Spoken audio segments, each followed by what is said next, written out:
Okay, so I have a micro bench set up exactly the way I want it. I have 1, 2, 3, 4, 5. I have my 5 drivers up on top. I have my really sharp pointed starter bit. I have my T25. I have a 7/64 hinge bit.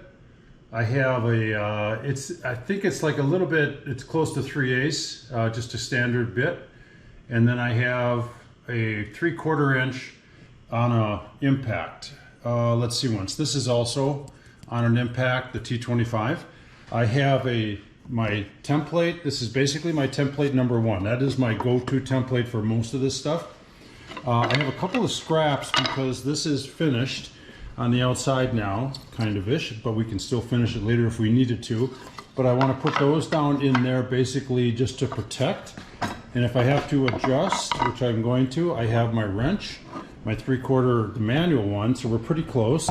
So let me just go ahead and get that set in place.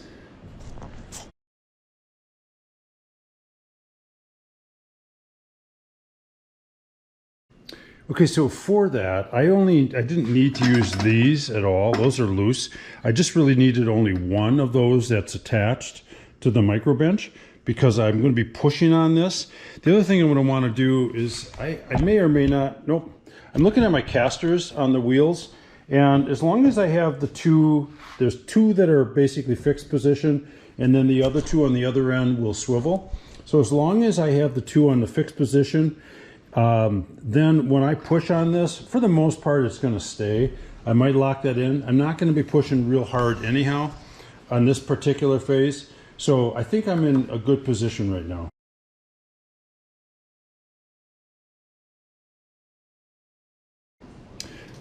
All right, so the first thing I want to do, and again, I have these all up here on the micro bench. I have a regular ruler, just a small one is good.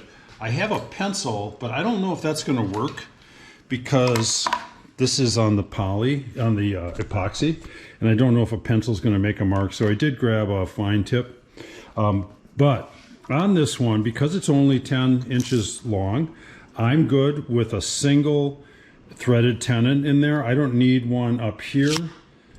And I don't need 2 of them. In other words, I'm going to be doing that on one of the wider ones, and then as I get wider, I'll be putting 2 of them on. But I'm good with just this one. And again, keep in mind that was the reason that we were able to miter saw this off, is that this is a very, very clean cut. So pressure placed on the center here will pull the whole thing up to the post, and that'll be a really, really nice fit. And if anything shrinks like the post or whatever a year or 2 from now, you turn the head on the bolt, and it actually will bring it even closer yet. So for right now, I'm just going to basically find close to center. So center would be, the total is 10 1/4. So the center is 5 1/8. Okay, so I placed a mark at the halfway point, and I placed it on the edge. So I have that mark there. Well, the jig itself, the center hole right here is the center of the jig. So if I put this down there,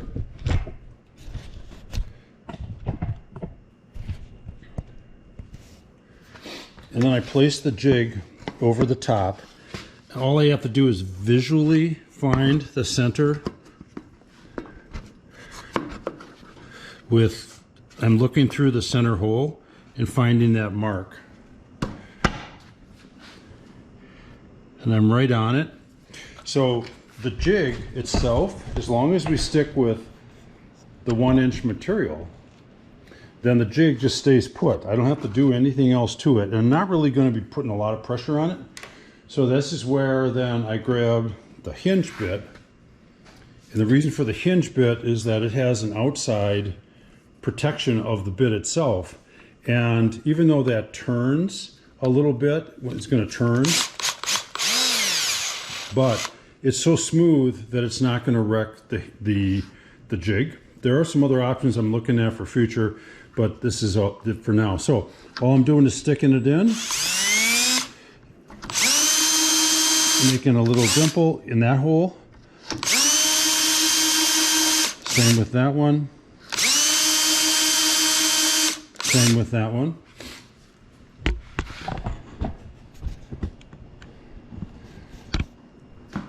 Put my driver up back where it belongs. I'm done with that hinge bit. Take my jig off, okay?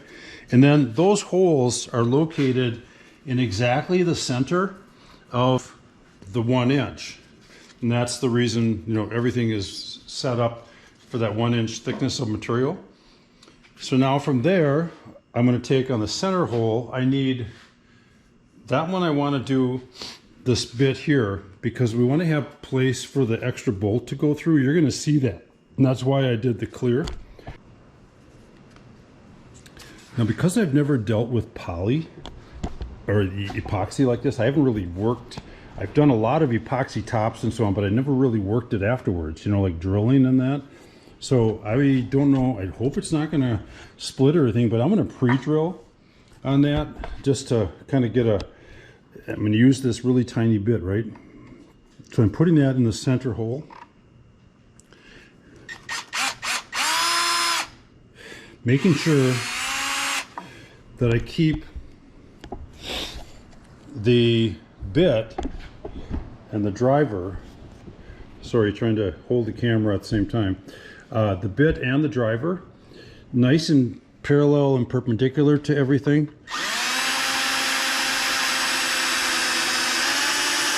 And I don't have to go in super far on that. That's plenty far, okay? Then I'm gonna, since I have that bit, I'm gonna go into both the left and the right hole as well. Again, I'm doing this so that this is where the GRKs are going to go. So there I do want some depth. Interesting. I've never done this before. And then I'm doing the same thing to the other one.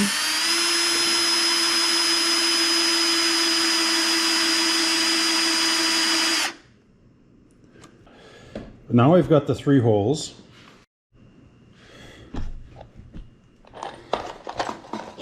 So this is where I'm going to use the R4s, the GRK R4 multi-purpose, and that has this. These are number 9x2s, 2.5 rather. Excuse me.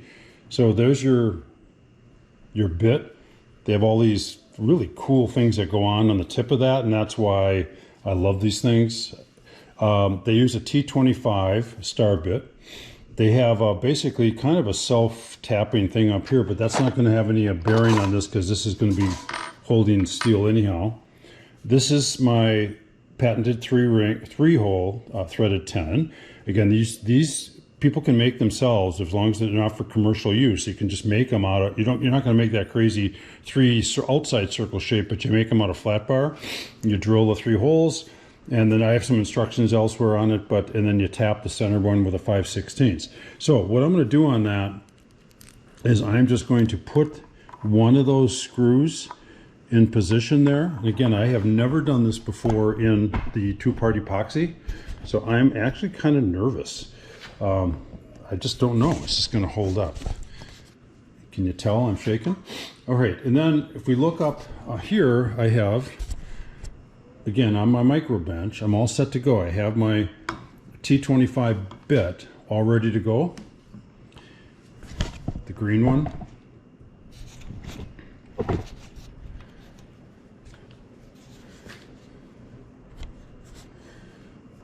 And typically it's going to be just a nice gentle start.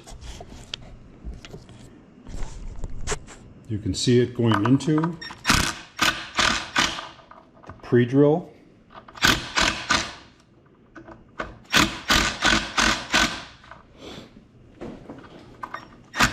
My cart is moving on me.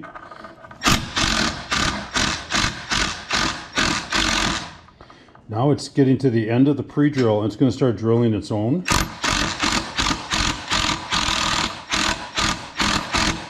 That is so cool. You can see some spillage coming in here, and I really don't want that to hold the tenon from going all the way, but now you can see the rest of the bit is drilling on its own in there. This was all part of that pre-drilled area.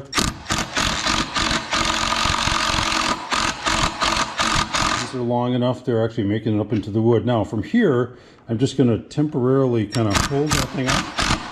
just enough, and I'm not sending that home. You can see there's just a little bit of play, and that's because I want to be able to get this one and have room for it to move as well. So I'm going to do the same thing.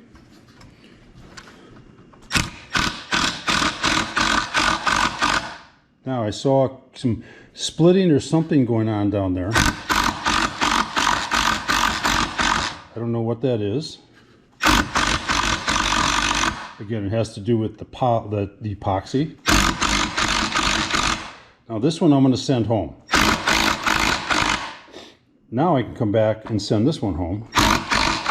So that one's home. Both of them are now home. Now to test it.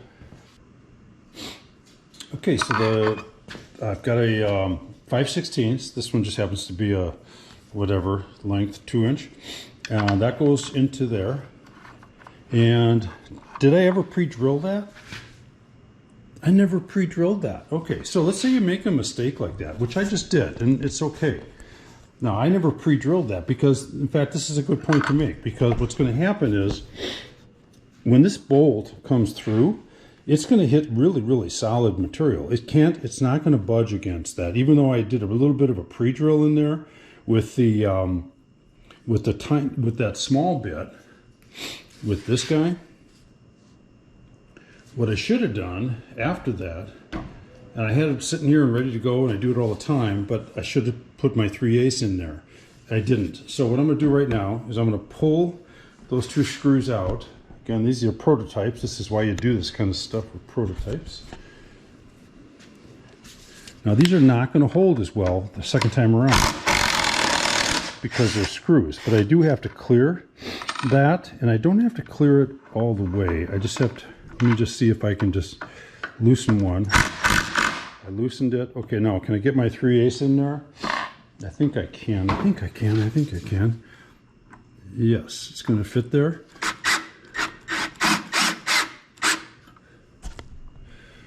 And you don't have to go in far here. I'm going to go in about maybe 3/4 to 1 inch. And that's it. That's all you need to do. And the reason for that is that, let's put this back up where it belongs. I'll put my, now if I were doing this for a real project, then I would take and I'd go from a number 9, 2.5, I'd go up to a number 10, and I would go to a longer length. That way it would basically create again its own path. Not the only path, but it would just widen everything out. Okay, so I'm good to go on that.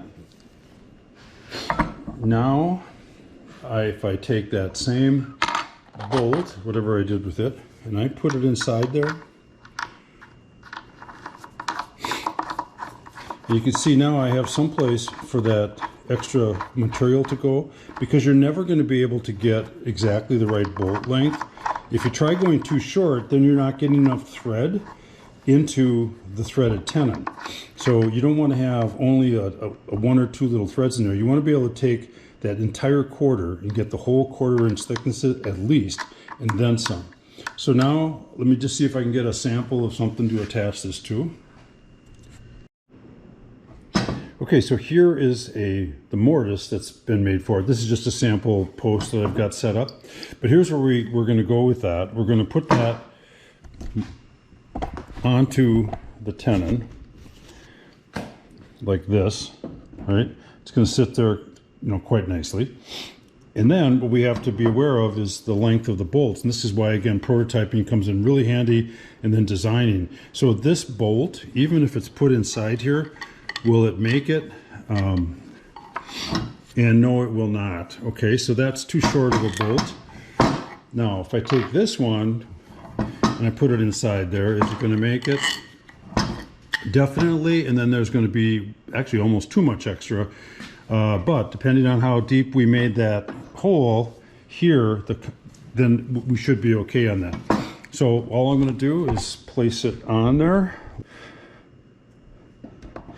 That's going to go on there. I already have a washer in this sample piece, and then I'm going to use a 3/16. These Eklunds really come in handy. I'm going to use that,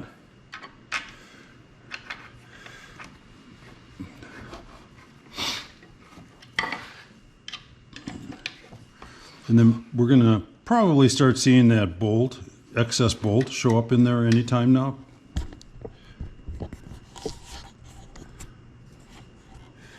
In there, yep, you can see it showing up. Again, this is still somewhat loose, right? And that's on purpose. And I typically try to make these so that there's a little bit of play. Now, it all depends on the project and everything else, but in that all depends on, now, what you're seeing right here, for instance, is a 5-hole, the mortise for a 5-hole tenon. But it all depends on how large of a bit you use, a Forstner bit, to make those holes. If you want absolute perfection, then you go to like an 11/16 or something. But I usually go up into a little larger size. And what that does is it gives you a little bit of room to move. And then once you snug on there, like that, that's the end of it. That's not going anywhere. And that is your basically finished product for, say, like a bedpost or whatever.